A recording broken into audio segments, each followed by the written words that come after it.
유재수 전 부산시 부시장 감찰 무마 의혹과 관련해 조국 전 법무부 장관이 구속영장 실질 심사를 받기 위해서 법원에 출석했습니다. 취재진 앞에선 조 전 장관은 검찰의 영장 청구에 동의하지 않는다고 입장을 밝혔는데요.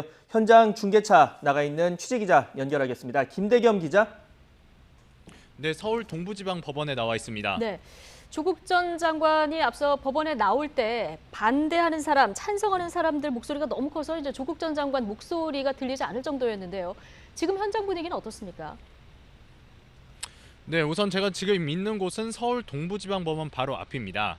오늘 이곳에서 조국 전 법무부 장관에 대한 구속영장 실질심사가 10시 반부터 이뤄지고 있는데요. 앞서 조 전 장관은 10시가 조금 넘은 시각 변호인단과 함께 이곳에 도착해 법원 안으로 들어갔습니다.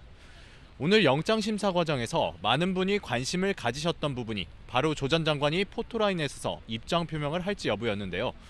법원이 설치한 질서유지선을 따라 법원에 들어서면서 조 전 장관은 짧게 입장을 밝혔습니다. 우선 조 전 장관의 발언 내용 함께 들어보시겠습니다. 그동안 가족 전체를 대상으로 하는 검찰의 끝이 없는 전방위적 수사를 견디고 견뎠습니다.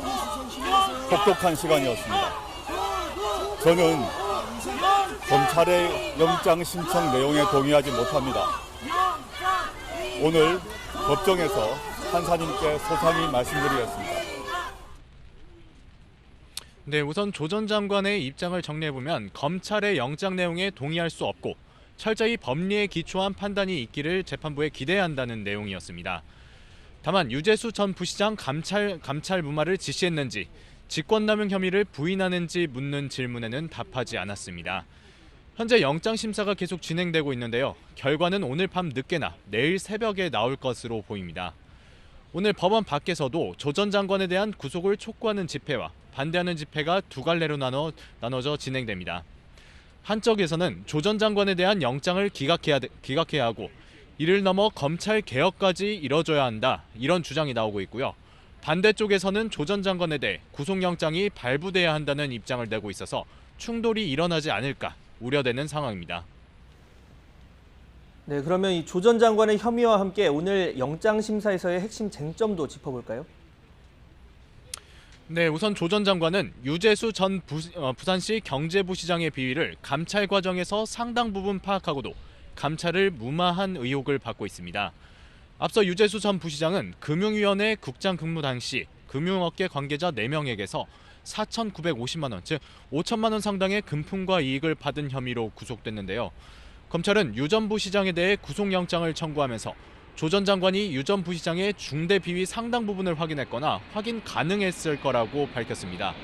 즉, 유 전 부시장에 대해 수사 의뢰 등을 하지 않고 감찰 업무를 무마시키고 그리고 금융위원회의 징계 절차도 정상적으로 이뤄지지 못하도록 했다고 이렇게 검찰이 보고 있는 건데요.